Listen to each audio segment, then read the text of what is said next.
کیا آپ کو معلوم ہے کہ 1947 میں جب پاکستان آزاد ہوا تو نئی ریاست کی حدود کے اندر مزید کتنی ریاستیں تھیں؟ ان ریاستوں کی کیا تاریخ ہے؟ برطانوی دور حکومت میں ان ریاستوں کی کیا حیثیت تھی؟ ان کے حکمران کون تھے اور ان کا نظام حکومت کیسے چل رہا تھا؟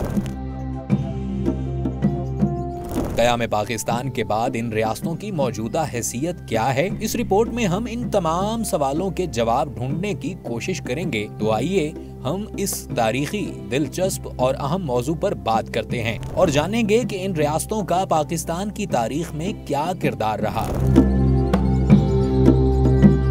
تقسیم ہند کے وقت بر صغیر میں 562 شاہی ریاستیں تھیں اور ان میں سے بیشتر اپنے ریاستی معاملات میں آزاد تھیں، لیکن یہ ریاستیں کسی نہ کسی معاہدے یا شرائط کے تحت برطانوی سامراج کے اثر و رسوخ میں تھیں۔ ان ریاستوں کے راجے، مہاراجے، نواب اور امیر اپنی ریاستوں کے فیصلوں میں آزاد تھے، مگر برطانوی سامراج کی چھتری تلے۔ یہ ریاستیں 3 درجوں میں تقسیم ہیں۔ پہلی قسم کی ریاستیں، جن میں 150 ریاستیں شامل تھیں، ان کے پاس مکمل قانونی اور انتظامی خود مختاری تھی۔ ان قدیم ریاستوں میں وہ ریاستیں شامل تھیں جو ہندوستان میں مغل سلطنت کے قیام سے پہلے 13ویں صدی سے وجود رکھتی تھیں۔ 16ویں صدی میں مغل سلطنت کے قیام کے بعد یہ ریاستیں فوجی اور مالی معاونت کے معاہدوں کے ذریعے مغلوں کے ماتحت ہو گئیں۔ بعد ازاں کم و بیش انہی بنیادوں پر ان ریاستوں نے ہندوستان میں قائم ہونے والی برطانیہ کی مرکزی حکومت کی سرپرستی بھی قبول کی۔ دوسری قسم کی ریاستیں، جن میں برطانوی سامراج نے کچھ داخلی امور میں مداخلت کی،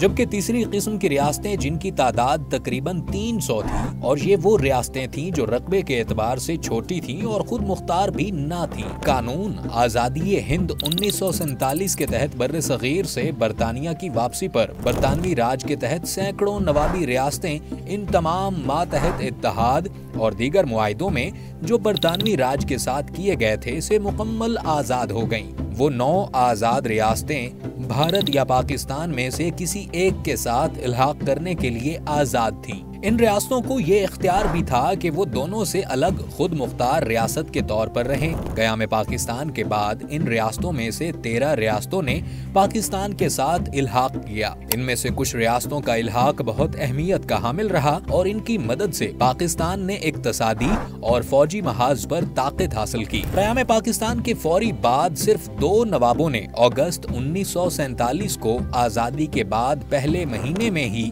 پاکستان کے ساتھ الحاق کیا، لیکن مسلم اکثریتی آبادی کی ریاستوں میں سے زیادہ تر نے 1 سال کے اندر پاکستان کے ساتھ الحاق کر لیا۔ ریاست ہنزا اور ریاست نگر سب سے آخری ریاستیں تھیں جنہوں نے 1974 میں پاکستان کے ساتھ الحاق کیا۔ ہم سب سے پہلے بات کرتے ہیں ریاست بہاولپور کی۔ اس ریاست کی بنیاد 1727 عیسوی میں رکھی گئی تھی، جبکہ امیر صادق عباسی اول حکمران تھا۔ اس وقت عباسی حکمرانوں کو امیر کہا جاتا تھا، تاہم 1866 میں حکومت برطانیہ نے ان کو نواب کے خطاب سے نوازا۔ نواب صادق محمد عباسی چہارم بر صغیر کی تقسیم کے وقت بہاولپور کے حکمران تھے۔ وہ قائد اعظم کے ذاتی دوست تھے۔ یہی وجہ ہے کہ 1947 میں پاکستان کے ساتھ الحاق کرنے والی سب سے پہلی ریاست بہاولپور تھی۔ اس کی 83% آبادی مسلمان تھی۔ اس ریاست کے نواب نے تقسیم کے وقت نہرو کی بھارت میں شامل ہونے کی پیشکش کو بھی رد کر دیا تھا اور قائد اعظم کی پکار پر لبیک کہی تھی۔ یہ ریاست معیشت کے اعتبار سے بھی خوشحال ترین ریاست تھی۔ پاکستان کے قیام کے بعد نواب آف بہاولپور نے پاکستان کی مالی معاونت کی۔ اس نے اپنا ذاتی سونا بینک آف انگلینڈ میں ضمانت کے طور پر جمع کروایا، جس کے بدلے پاکستان کو کرنسی چھاپنے کی اجازت ملی۔ اس کے علاوہ نواب نے تعلیم اور صحت کی سہولتوں کی فراہمی کے لیے مالی امداد بھی دی۔ ریاست بہاولپور 1955 میں بطور ریاست پاکستان میں مدغم ہو گئی تھی۔ موجودہ پاکستان کے حصے میں آنے والی دوسری بڑی ریاست کلات تھی، جو بلوچستان میں واقع تھی۔ یہ ریاست انگریزوں کے تحویل میں آنے سے پہلے 1839 تک ایک آزاد ملک کی حیثیت رکھتی تھی۔ اس سے پہلے یہ خطہ صفوی اور مغل بادشاہوں کے زیر اثر رہا۔ قلات کے علاقے کو مغلوں کے زمانے میں توران کہا جاتا تھا۔ ریاست قلات کو پاکستان کی آزادی سے 10 روز قبل یعنی 5 اگست 1947 کو ہی آزاد کر دیا گیا تھا۔ تاہم اگلے 11 ماہ قلات آزاد حیثیت میں رہا اور اس دوران اس کی اپنی کرنسی، اپنا نظام اور فوج تھی۔ خان آف قلات میر احمد یار خان قائد اعظم کے قریبی ساتھی تھے۔ الحاق کے بعد ریاست قلات نے نئی ریاست پاکستان کے مالی مدد کی۔ قائد اعظم محمد علی جناح کو تولا گیا تو ان کا وزن 110 پاؤنڈ بنا۔ یوں ان کے وزن کے حساب سے سونا اور جواہرات دیے گئے۔ قائد اعظم کی ہمشیرہ فاطمہ جناح کو بھی جواہرات دیے گئے، جن کی اس وقت مالیت 1 لاکھ روپے تھی، جو آج کے کروڑوں روپے بنتے ہیں۔ اس طرح سوات کی ریاست بھی اہمیت رکھتی ہے۔ سوات جو کہ موجودہ پختونخوا کے علاقے میں واقع تھی، سوات کے حکمران کو والی سوات کہا جاتا تھا۔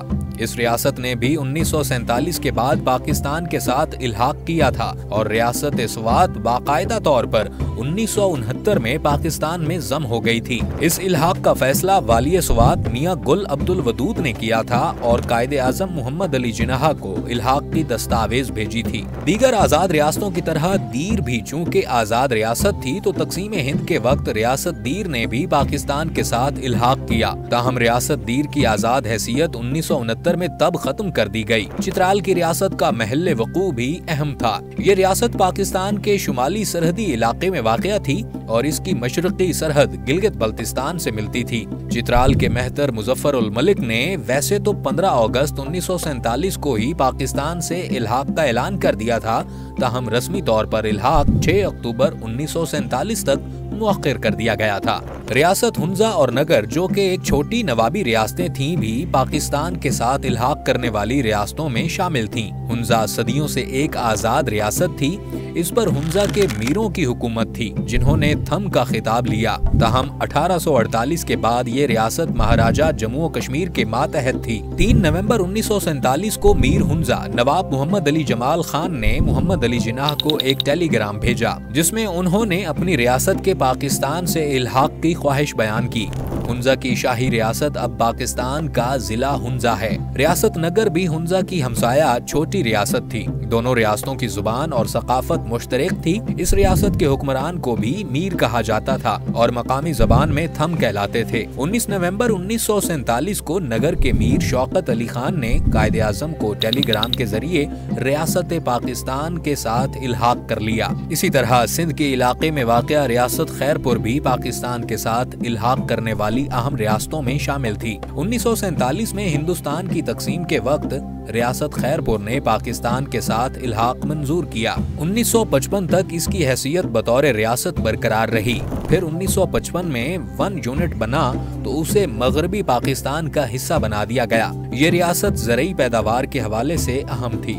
31 دسمبر 1947 کو نواب آف امب محمد فرید خان نے پاکستان سے الحاق کر لیا۔ 1969 تک امب پاکستان کے اندر ایک خود مختار ریاست کے طور پر قائم رہی۔ نواب کی وفات کے بعد اسے موجودہ خیبر پختونخوا میں شامل کر دیا گیا۔ پھلروان بھی امب کے قریب ایک چھوٹی نوابی ریاست تھی جس کی آبادی 1947 میں 7000 افراد پر مشتمل تھی۔ اسے شمال مغربی سرحدی صوبہ یعنی کہ موجودہ خیبر پختونخوا میں شامل کر دیا گیا۔ پاکستان کے جنوب مغربی علاقے میں واقع بلوچستان کی ریاستی اتحاد نے بھی اہم کردار ادا کیا۔ 15 اگست 1947 سے 27 مارچ 1948 تک خانیت قلات آزاد ریاست کے طور پر قائم رہی اور اس کے بعد پاکستان کے ساتھ الحاق کر لیا۔ بلوچستان کے اس اتحاد میں ریاست قلات، ریاست خاران، ریاست لسبیلا اور ریاست مکران شامل تھیں۔ یہ تمام ریاستیں نہ صرف پاکستان کے جغرافیائی سرحدوں کا حصہ بنی